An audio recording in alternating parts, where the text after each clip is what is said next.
રાજકોટમાં ધીરેન્દ્ર શાસ્ત્રીના આગમન પહેલા પડકાર પર પડકાર જોવા મળી રહ્યા છે। હવે ધીરેન્દ્ર શાસ્ત્રીના સમર્થનમાં જિગ્નેશ રામાવતનો વીડિયો સામે આવ્યો છે। સનાતન ધર્મના કાર્યમાં વિઘ્ન ઊભું કરનારાઓ પર પ્રહાર કરવામાં આવ્યા છે। જો અડચણ ઊભી કરશો તો ગાંધી માર્ગે નહીં, ક્રાંતિના માર્ગે તમારો વિરોધ કરીશું તેવું કહ્યું છે। હિન્દુ વિરોધી તત્વોને વિરોધ કરતા અટકી જવા જિગ્નેશ રામાવતની લલકાર આપવામાં આવી છે। હું ખુલ્લો પડકાર, ચેતવણી, ધમકી આપું છું। જે સમજવું હોય તે સમજી લેજો તેવું જિગ્નેશ રામાવત દ્વારા કહેવામાં આવ્યું છે। તમને ખુલ્લી ચેલેન્જ આપું છું, ધમકી આપું છું, ચેતવણી આપું છું। તમે જે સમજવું હોય સમજી લેજો। જો તમે આ હિન્દુ સનાતન ધર્મના આ કાર્યમાં જો ક્યાંય વચ્ચે આવ્યા તો તમારી હારે ગાંધી માર્ગે નહીં પણ ક્રાંતિના માર્ગે તમારો હું વિરોધ કરીશ। તમને હું મુંહ તોડ જવાબ આપીશ। કેરળમાં ચોમાસા પહેલા વરસાદ તિરુવનંતપુરમમાં સતત વરસાદ ખાબકી રહ્યો છે। અનેક નીચાણવાળા વિસ્તારો જળબંબાકાર બની ગયા છે તો શહેરના મુખ્ય માર્ગો પર પાણી ભરાઈ ગયા છે। હવામાન વિભાગે આગામી દિવસોમાં પણ ભારે વરસાદની આગાહી કરી છે અને લોકોને સાવચેતી રાખવા માટે સૂચના આપવામાં આવી છે। સ્થાનિક પ્રશાસન એલર્ટ મોડમાં છે અને સંભવિત પરિસ્થિતિને પહોંચી વળવા જરૂરી વ્યવસ્થાઓ ગોઠવી રહ્યું છે તો વરસાદી માહોલ વચ્ચે લોકોની અવરજવર પર પણ અસર જોવા મળી રહી છે। અમદાવાદની સિટી સીયુ શાહ કોલેજમાં બીકોમ સેમેસ્ટર 2ના વિદ્યાર્થીઓની મુશ્કેલીઓ વધી છે। વિદ્યાર્થીઓના આક્ષેપ મુજબ પ્રોફેસરે નવા અભ્યાસક્રમના બદલે જૂનો અભ્યાસક્રમ ભણાવ્યો હતો, જેના કારણે એનએસએસ વિષયની પરીક્ષામાં નવા સિલેબસ આધારિત પ્રશ્નપત્ર આવતા વિદ્યાર્થીઓ મૂંઝાઈ ગયા। કોલેજમાં રજૂઆત છતાં યોગ્ય જવાબ ન મળતા વિદ્યાર્થીઓ યુનિવર્સિટીમાં કુલપતિને રજૂઆત કરી તો એનએસયુઆઈના દાવા મુજબ કુલપતિએ કોલેજની ભૂલ સ્વીકારી તપાસ કમિટી બનાવી કાર્યવાહી કરવાની ખાતરી આપી છે। વિદ્યાર્થીઓએ જવાબદાર પ્રોફેસર સામે કડક કાર્યવાહી કરવાની માંગ ઉઠાવી છે। ગુજરાત યુનિવર્સિટીની હાલ પરીક્ષાઓ ચાલી રહી છે। એમાં બીએસ સેમ 2નું આજે એનએસએસનું પેપર હતું। વિદ્યાર્થીઓ સિટી સીયુ શાહ કોલેજના હતા 300થી વધારે વિદ્યાર્થીઓ।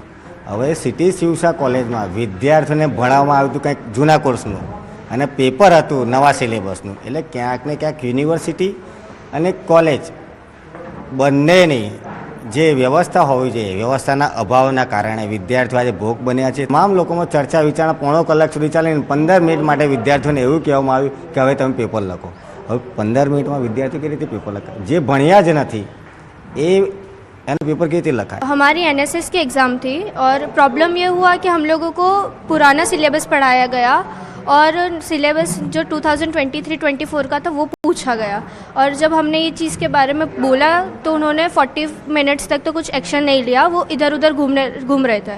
फिर बाद में लास्ट 20 मिनट्स में आके बोल रहे कि आपको जितना आता है उतना लिखो, हम ग्रेस दे देंगे, या अगर आपको नहीं लिखना तो आप छोड़ के चले जाओ। जो एग्ज़ाम हुई थी एनएसएस की उसमें ऐसा था कि पेपर देखते ऐसा था कि ये हमारे सिलेबस में है ही नहीं और जो हमें पढ़ाया गया था उसके आउट ऑफ बाहर ही आया हुआ था और एक कॉलेज में भी उसी के हिसाब से पढ़ाया गया था। हम ये चाहते हैं कि या तो फिर से री एग्ज़ाम हो या फिर हमारे मार्क्स बढ़ा दिए जाए।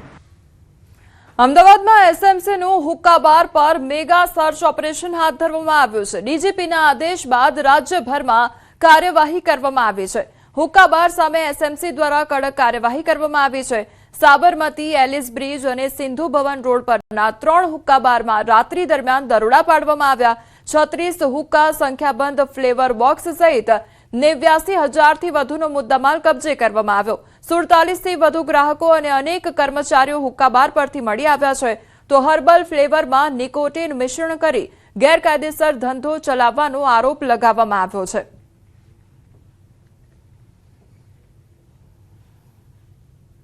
ગીરના સિંહોમાં ઘાતક બબેસિયા ઇન્ફેક્શન ફેલાતા વન વિભાગ એલર્ટ મોડમાં આવી ગયો છે, જેના કારણે સિંહોના બીજા ઘર ગણાતા પોરબંદરના બરડા અભયારણ્યમાં પણ આગોતરા સાવચેતીના પગલાં લેવાઈ રહ્યા છે।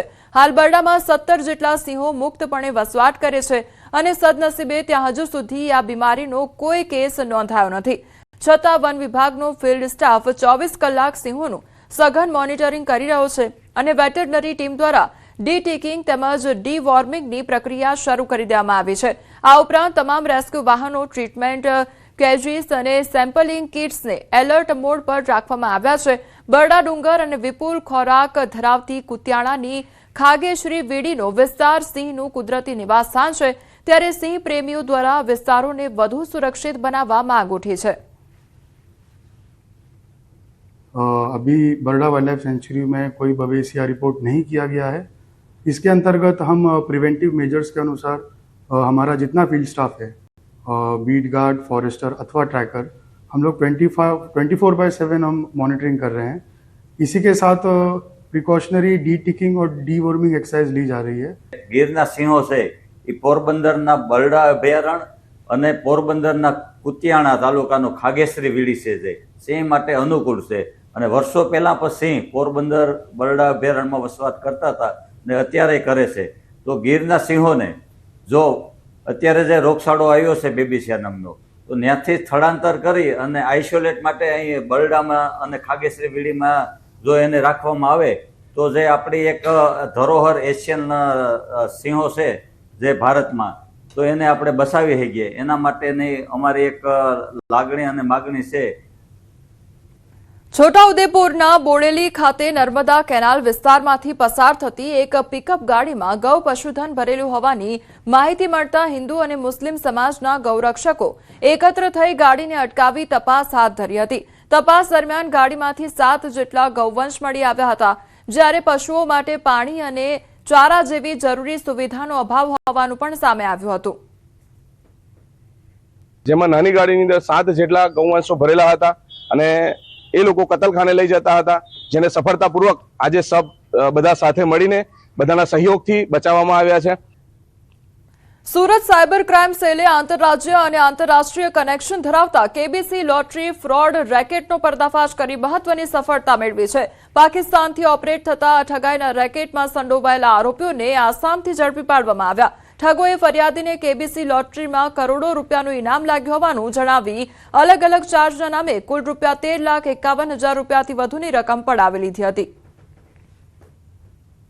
આ કેસમાં જે ફરિયાદી છે એમને 2 કોલ આવ્યું હતું અને એમ જણાવવામાં આવ્યું કે તમને કેબીસીમાં 25 લાખ અને 8.5 લાખ રૂપિયાની લોટરી लागेली છે અને આ રકમ લેવા માટે તમને ચાર્જ પેટે કુલ 13.5 લાખ રૂપિયા આપવું પડશે અલગ અલગ બેંક ખાતાઓમાં। તો એ વોટ્સએપ કોલ જે ફરિયાદી છે એમને પાકિસ્તાનથી આવેલું હતું, ટ્રાન્સફર કરાવવામાં આવ્યું હતું પૈસા, તો એ તમામ ખાતાઓ આસામના હતા।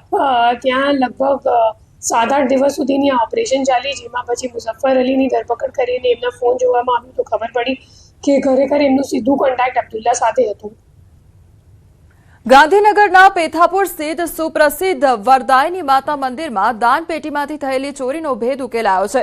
25 મેના રોજ બનેલી આ ઘટનામાં ગાંધીનગર પોલીસે 3 આરોપીઓને ઝડપી પાડી તેમની પાસેથી 1,94,000 રૂપિયાથી વધુનો મુદ્દામાલ કબજે કર્યો। તપાસમાં સામે આવ્યું છે કે મૂળ બનાસકાંઠાના રહેવાસી અને ગુનાહિત ઇતિહાસ ધરાવતા ત્રણેય આરોપીઓએ મંદિરના દર્શનના બહાને અગાઉ રેકી કરી હતી। ત્યારબાદ તક મળતા ઇરાદાપૂર્વક નજર રાખી મોઢે રૂમાલ બાંધી દાનપેટીમાંથી ચોરી કરી હતી। પોલીસે આરોપીઓની ધરપકડ કરી વધુ તપાસ હાથ ધરી છે। 25 તારીખે વરદાયની માતા મંદિર પરિસરમાં રૂપલ ગામમાં કોડિયાર માતાની મંદિરની અંદરથી જો ચોરી કરવામાં આવેલ છે, આ ચોરીના 3 આરોપી LCB1 અને LCB2 અધિકારી અને કર્મચારી દ્વારા ધરપકડ કરવામાં આવેલ છે।